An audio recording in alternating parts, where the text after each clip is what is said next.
Hi guys, it is Kristi. It's Thursday. I don't know what we're throwing back or whatever. But I'm here. My internet is out, however. I don't know why. So I'm hoping this video gets up on Thursday. So I figured I'll just record it and worry about the internet later. It usually corrects itself within an hour or so. Oh, before I forget though, I want to say hi and thank you to Connie. Hi, Connie. Connie sent me a package of red rosin paper. She said this is the original red rosin paper. And now I remember it. Now touching it and feeling it. We used to use this in school when I was a kid for big projects. And I remember in the art room there was a big, huge, one of those big dispensers, I guess, at the end of the room that had red rosin on it. So yeah, I can't wait to play with this. She said she's bought a big roll years ago. So it looks like it's a little bit darker on one side than the other, so that's kind of cool. But yeah, I think that'll be fun to play with. And I did order a big roll of it, so it'll be interesting to see how different it is with the newer stuff. This feels maybe like the weight of construction paper, so it's not too heavy or too thin, but that'll be fun. So thank you, Connie, I appreciate it. And it was still a surprise, even though you had to ask for my address. Okay, so back to these traveler's notebooks. I've sewn all the covers. I've added, oops, I lost some innards there.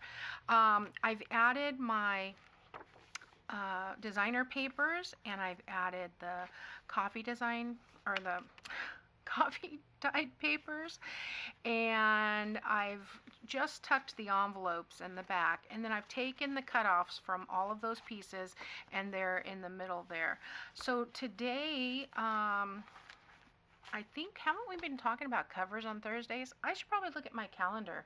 It's been a crazy few days, guys, but today I just want to decorate the covers, and I do have a couple of these that don't have all of the coffee dyed paper because I ran short. I don't know where they are, but they're in here somewhere. So I do need to coffee dye paper this afternoon, but let's just take a couple of these and decorate them. Now, somebody had commented on one of my videos about covering up. Now I don't remember if it was one of my videos or if it was somebody else's video. I think it was. I think it was back when I was doing the one of Artie Mays' beautiful rose kits. I don't remember exactly, but anyway, she said, "Why do you put the beautiful papers on and then cover up the cover?" Well, a lot of times I'll have a focal point in mind for a cover, and then I will take a coordinating paper and enlarge it to use for the cover, and so it will match. I use it as a background, and then put the focal point on. So it's not that I'm covering up the paper I have, it's that I'm printing out paper to mat behind, or to cover the envelope behind the focal point. However, these papers are gorgeous. I don't want to cover these up. So here's what I think I'm going to do on these. I am going to put a piece of lace down the side, and I am going to put a couple of pieces of bling at the top, and that's it. They don't need a lot. I'm going to be using a seam binding closure, so I don't think that these need much more than that. So probably, okay, this is maybe halfway. How big is that? Let's measure that. That is 4 inches. So let's do 4 inches. I'll cut that. And where's my glue? Haven't used it in a couple days. Yeah, so 4 inches approximately, just to get a little bit of texture on the cover. Not to cover anything up, but just to add to. And you could do this anywhere. I'm doing it right here because I have the stitching all the way around, so it doesn't really matter where I put this. I could run it across the bottom if I wanted, but I think I just want it right there. Just a simple piece of lace. And like I said, I'm going to be using the seam binding closure. So, and then I want to add, ooh, I lost one. Add a couple of these pearls up here. So let's see, I think I'll use the medium ones because I have a ton of those small ones that I've already used. So I just want to stick a couple of these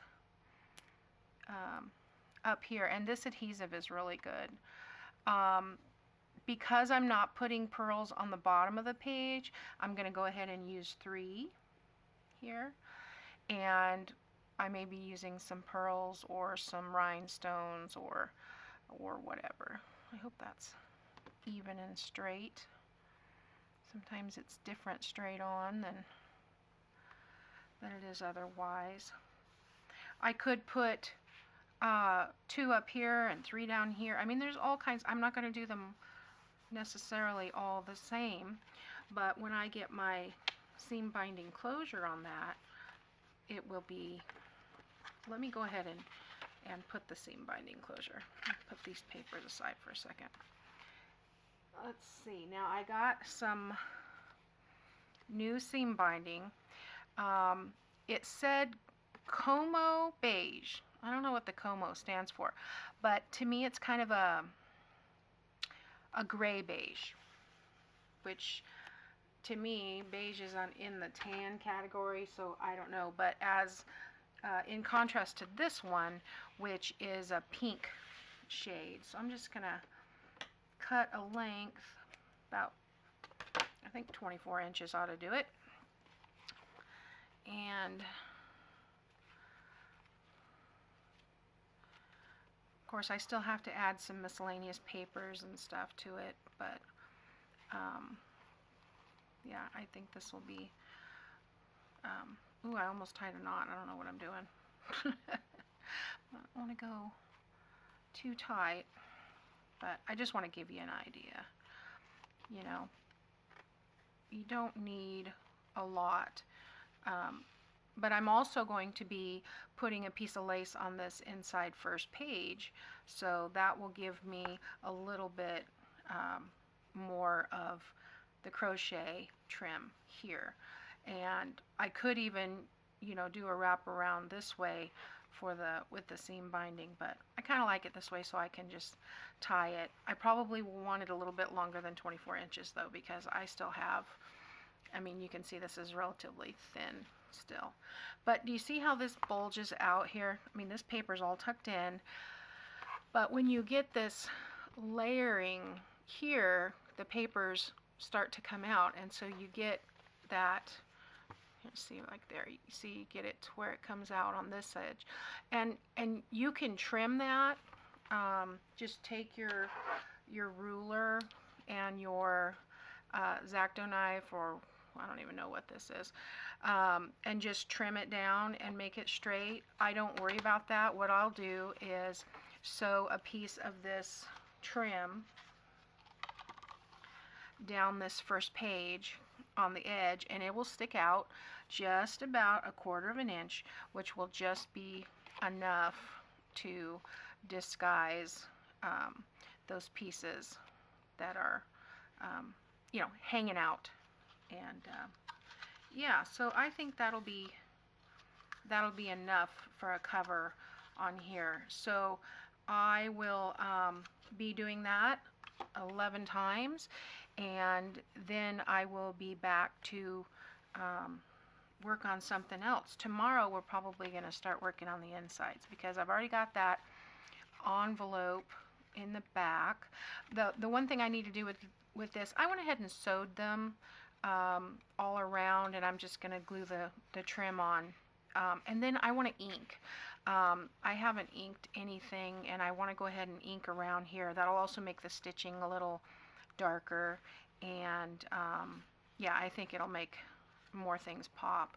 So I haven't inked anything. So that's a TV project for tonight, to ink these 12 journals.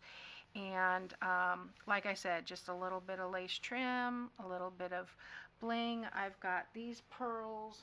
I've got some, what else I got down here? Oh, I've got another pack of these. And then I've got the rhinestones, and I've got some white pearls. So I've got plenty of pearls. And then I also have another bag of pearls, and see, there's some oval ones as well. So plenty of bling to get me through the 12 journals, and I will keep all the cutoffs in the middle, so that the coordinating pieces will be used for tags and pockets.